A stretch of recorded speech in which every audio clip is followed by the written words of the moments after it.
The alarm clock screamed at 4:30 a.m., but Maya Chen was already awake, staring at the ceiling of her apartment, with a mixture of excitement and nervous energy coursing through her veins.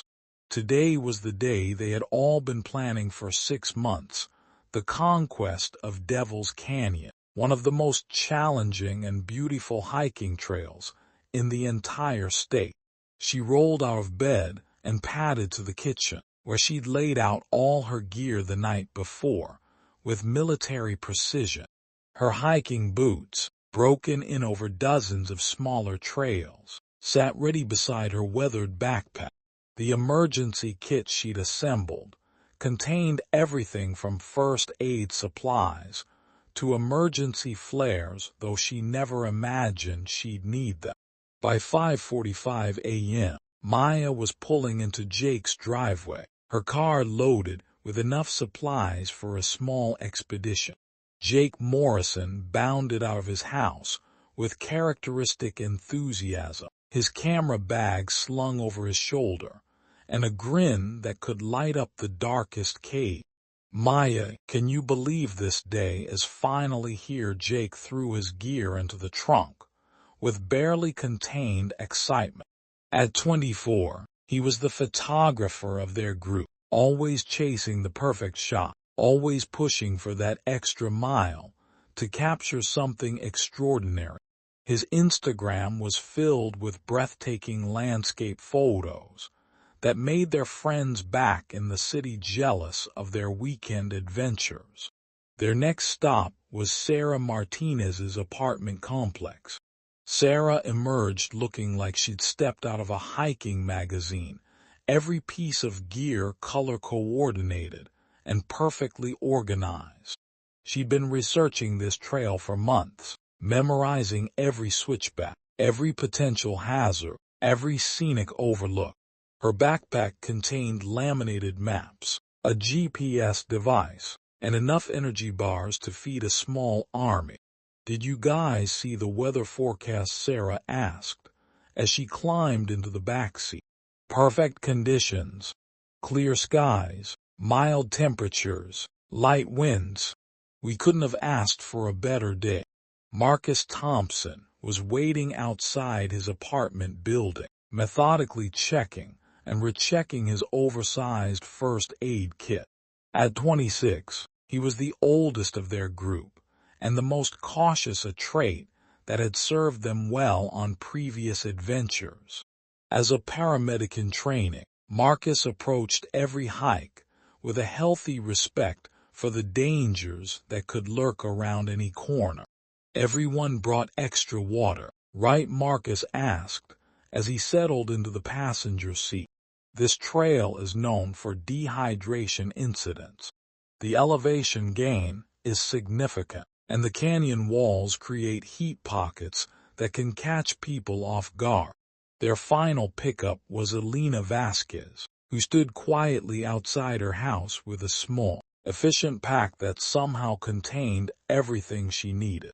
Elena was the philosopher of their group, the one who found profound meaning in every sunrise, every mountain vista, every moment of struggle that made the eventual triumph so sweet.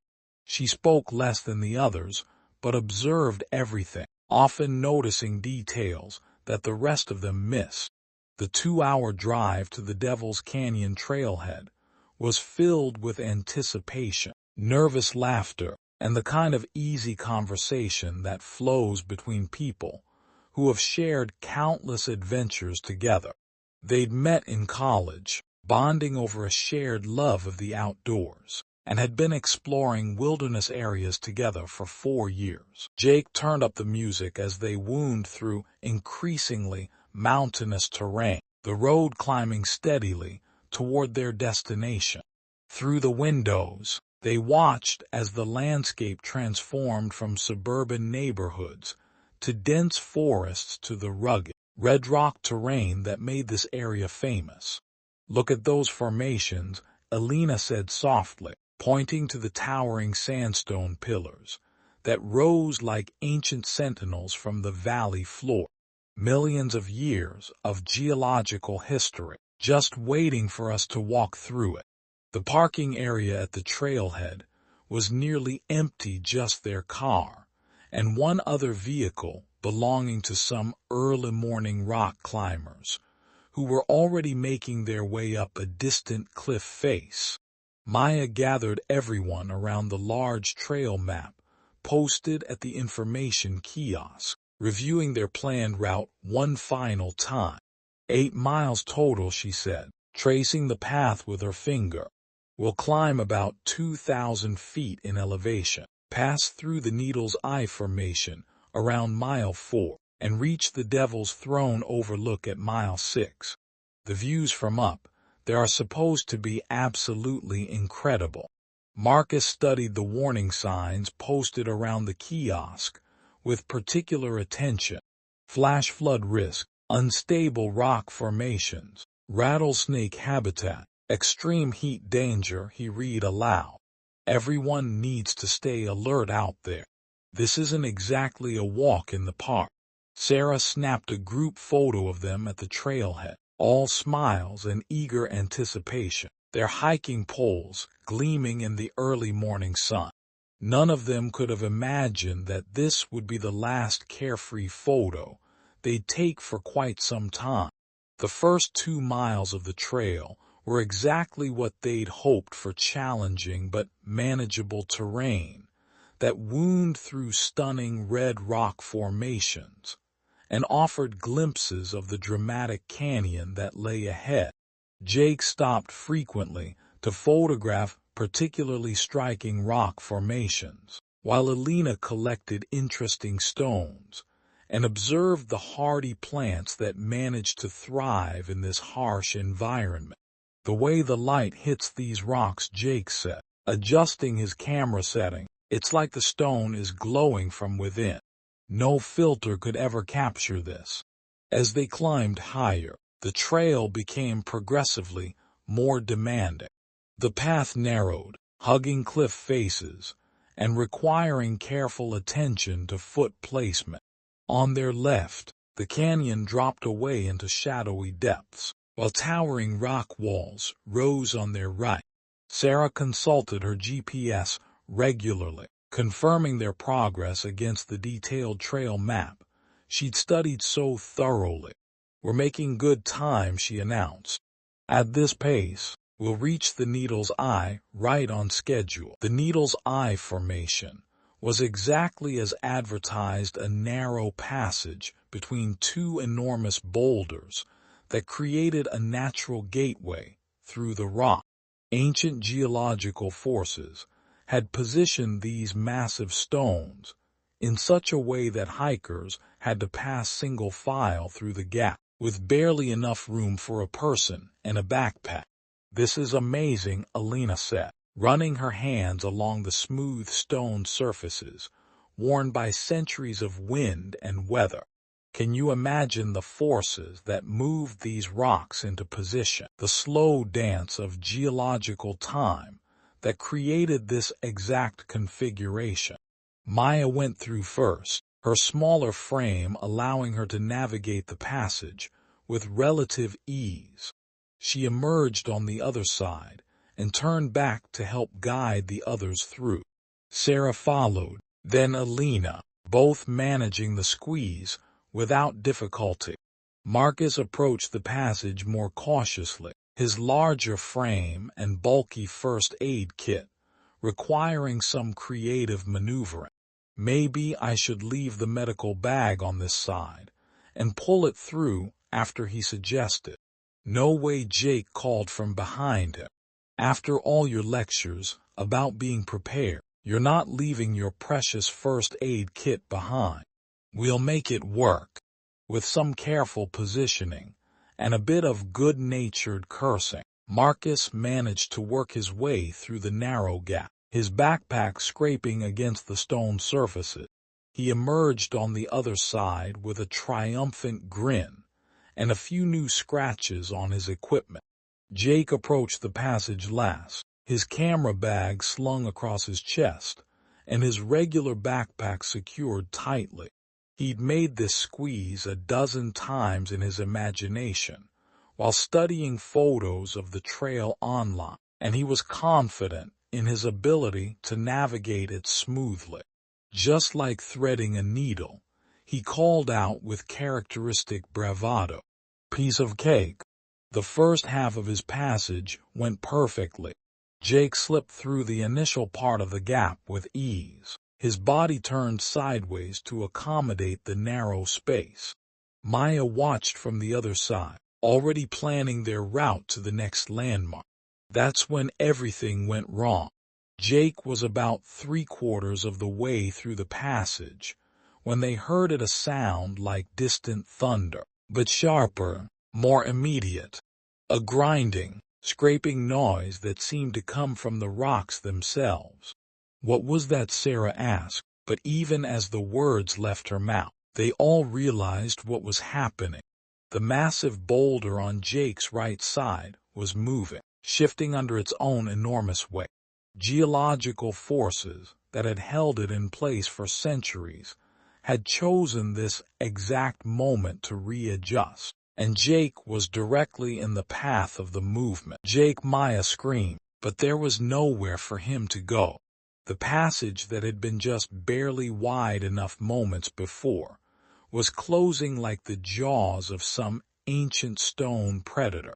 Jake's right leg, which had been supporting most of his weight as he navigated the narrow space, was suddenly trapped between the two massive rocks. The boulder settled into its new position with a grinding finality that made everyone's blood run cold. "I can't move," Jake said, and for the first time since Maya had known him, his voice was completely devoid of its usual confidence. "I can't move at all." Maya's mind went blank for a moment, overwhelmed by the impossibility of what she was seeing. Her best friend, the person who'd convinced her to start hiking in the first place, was trapped between two rocks that probably weighed several tons each. Okay, she said, forcing herself to think clearly. "Everyone stay calm. We'll figure this out." But even as she spoke the words, Maya could see the look in Jake's eyes, the dawning realization that this wasn't just a minor inconvenience. This was a life-threatening emergency in one of the most remote locations they'd ever visited. Marcus immediately dropped his backpack and knelt beside the rocks, his paramedic training kicking in despite the unprecedented nature of the situation. "Jake, I need you to tell me exactly what you're feeling. Can you wiggle your toes? Any sharp pain? Any numbness?" "I can feel everything," Jake replied, though his voice was tight with pain. "It hurts like hell, but I can feel my foot, my toes, everything. The rock is pressing against my shin, just below the knee.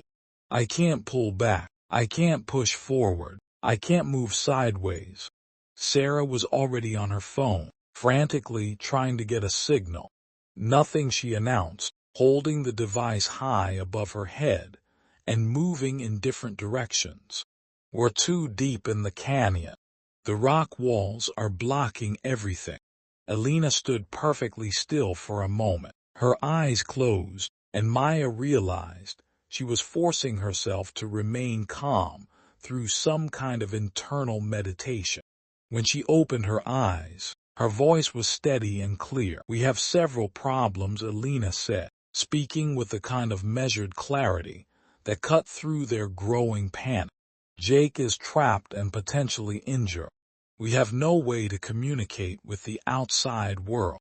We're at least 4 miles from the trailhead, and the trail back includes several sections that would be impossible to navigate while carrying an injured person." Maya felt the weight of leadership settling on her shoulders like a lead blanket. These people were looking to her for answers, and she wasn't sure she had any. "What about the other hikers?" Sarah asked desperately. "The rock climbers we saw at the parking area. Maybe they'll come this way." Marcus shook his head grimly. They were heading to the climbing walls on the east side of the canyon. This trail doesn't connect to that area. We could wait here for days before anyone else comes through. Jake was trying to control his breathing, but Maya could see the early signs of shock setting in. His face was growing pale, and beads of sweat were forming on his forehead, despite the cool mountain air. "We need to get him out ourselves," Maya said, the decision crystallizing in her mind even as she spoke. "Whatever it takes, however long it takes, we're not leaving him here." The next hour was a blur of desperate experimentation. They tried everything they could think of to create leverage against the massive boulder. Using their hiking poles as levers, they attempted to shift the rock's position, but the combined weight of all four of them couldn't budge the massive stone even a fraction of an inch. They tried digging around the base of the boulder, hoping to change its center of gravity, but the rock extended deep into the earth, and their small camping shovels made almost no impact against the packed soil and smaller stones. Marcus had Jake drink small sips of water regularly, and monitored his vital signs as best he could under the circumstances. "His pulse is elevated but steady," he reported to the others. "Blood pressure seems normal. The biggest risks right now are shock, dehydration, and circulation problems if the pressure on his leg increases." Sarah documented everything with Jake's camera, thinking that if rescue teams eventually arrive, they need to understand exactly how Jake was trapped. The photos were heartbreaking, their friend's face, contorted with pain and growing fear. His leg disappeared completely between the unforgiving stones. Alina continued her methodical examination of the surrounding area, looking for anything that might provide a solution. She studied the other boulders in the area, searched for natural features that might offer leverage points, and inventoried every piece of equipment they had between all 5 backpacks. "The camping stove fuel," she said suddenly. "What if we could heat the rock somehow, make it expand and shift position?" Marcus considered the idea but shook his head. "The amount of heat we'd need to affect a rock this size is way beyond what our little camping stoves could produce. And even if we could heat it enough, thermal expansion might make the gap even smaller." As the sun climbed higher in the sky, the temperature in the canyon began to rise dramatically. The red rock walls absorbed and reflected heat like a giant oven, and Jake was trapped in the worst possible position, unable to move to shade, unable to remove layers of clothing, unable to cool himself effectively. "I'm getting dizzy," Jake admitted, and Maya could hear the fear creeping into his voice. "And my leg is starting to feel numb." "That's not good, is it, Marcus?" Marcus tried to keep his expression neutral, but Maya caught the look of concern that flashed across his face. "We need to keep the blood flowing," he said. "Can you flex your foot at all? Any movement you can manage?" Jake concentrated intensely, his face screwing up with effort. "A little bit. Very little. It feels like the rock is pressing harder now." "Is that possible?" The terrible truth was that it was not only possible but likely. As the day heated up, the metal minerals in the rock would expand slightly, and the weight of the massive boulder would naturally settle it deeper into position. Every minute that passed potentially made Jake's situation more dire.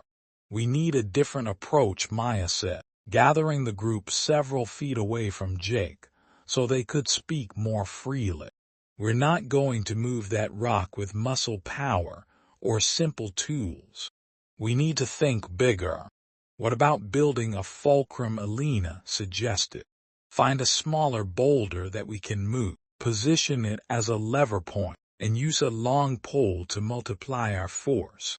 Sarah immediately began scanning the area for suitable rocks. There she pointed to a boulder about 50 yards away. That one's big enough to serve as a fulcrum, but small enough that we might be able to move it. The boulder Sarah had spotted was roughly the size of a large refrigerator, still massively heavy, but potentially manageable with the right technique and enough determination.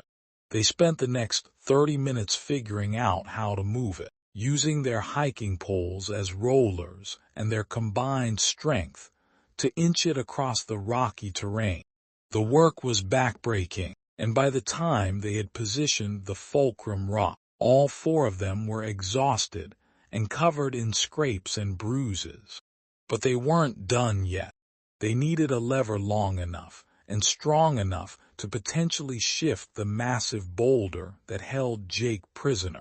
The emergency shelter poles, Marcus said, referring to the lightweight aluminum poles that could be assembled into a temporary shelter structure. If we can connect them all together, they cannibalized poles from two different emergency shelters, creating a makeshift lever nearly 12 feet long. It wasn't designed for this kind of stress, and they all knew it could snap at any moment, but it was their best option. Elena positioned herself at the far end of the lever, while Maya and Sarah took positions along its length. Marcus stayed near Jake, ready to help pull him free the moment they created any kind of gap. On my count, Maya said, gripping the aluminum pole with hands that were already raw from moving rocks. 1, 2, 3. They threw their combined weight against the lever, and for a heart-stopping moment, nothing happened. Then, impossibly, they felt the massive boulder shift just slightly, just barely, but it moved. I felt something, Jake called out, hope creeping back into his voice. Keep going. They repositioned themselves and tried again, putting every ounce of strength and determination they possessed into moving that lever. This time, the boulder definitely shifted, rising perhaps half an inch before settling back into position. But half an inch was progress. Half an inch meant it was possible. For the next 2 hours, they worked with a determination that bordered on obsession. They improved their fulcrum position, adjusted their lever technique, and took turns resting, so that someone was always ready to give maximum effort. Slowly, incrementally, they began to win their battle against the massive stone. Each successful lift created a tiny bit more space, and each bit of space gave Jake a little more freedom to adjust his position and maintain circulation in his trapped leg. Sarah kept track of their progress with Jake's camera, documenting each small victory. Elena discovered that by wedging smaller rocks into the gaps they created, they could prevent the boulder from settling back to its original position. It's working, Marcus announced after their most successful lift yet. Jake, try moving your leg now. Jake concentrated intensely, and for the first time in hours, he managed to shift his position slightly. It wasn't freedom, but it was movement, and movement meant hope. The sun was beginning its descent toward the western canyon rim when they achieved their breakthrough. After hours of incremental progress, one perfectly coordinated lift created enough space for Jake to begin working his leg free.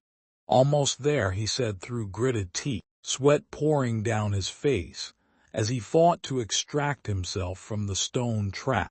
I can feel it loosening. Maya felt tears streaming down her face as she watched her friend slowly, carefully, pull his leg back through the gap they had created. When his boot finally emerged from between the rocks, they all collapsed in exhaustion and relief. Jake's leg was severely bruised and swollen, but Marcus's examination revealed no obvious fractures. You're going to be in serious pain for a while, he told Jake, while fashioning a makeshift splint from hiking poles and spare clothing. But I think you're going to be okay. The journey back to the trailhead was slow and arduous. They took turns supporting Jake, who managed to walk with assistance despite his injury. Every step was painful for him, but every step also took them closer to safety and proper medical care. As they finally emerged from the canyon and cell phone service returned, Maya made the call to emergency services. Within an hour, paramedics met them at the trailhead, whisking Jake away for x-rays and proper treatment. Later, in the hospital waiting room, the four friends sat in exhausted silence, their clothes torn and dirty, their hands cut and bruised from hours of working with rough stone. When the doctor emerged with news that Jake would make a full recovery, they finally allowed themselves to truly believe that their nightmare was over. "You saved his life," the doctor told them matter-of-factly. "Another few hours in that position, and we would have been looking at permanent nerve damage, possible amputation, or worse. What you accomplished out there was nothing short of miraculous." When they were finally allowed to see Jake, groggy but smiling in his hospital bed, Maya realized that their friendship had been transformed by the day's events. They had entered Devil's Canyon as hiking buddies, but they had emerged as something much deeper, a family forged in crisis, bonded by an experience that would connect them for the rest of their lives. "So," Jake said, with a weak but familiar grin, "when do we plan our next hiking trip?" They all laughed through their tears, knowing that, while they would certainly hike again, none of them would ever forget the day the canyon tested their friendship, and they had emerged victorious. The morning that had started as a quest for beautiful photographs and scenic vistas had become something far more valuable, a testament to human resilience, the power of teamwork, and the unbreakable bonds that form when people refuse to abandon each other in the face of impossible odds. The Devil's Canyon had tried to claim one of their own, but it had learned a valuable lesson about the strength that emerges when true friends stand together against the darkness. And as Jake would say later, when telling the story to other hikers, sometimes the most beautiful view isn't from the mountain peak. Sometimes it's the sight of people who love you refusing to give up, no matter how hopeless things might seem.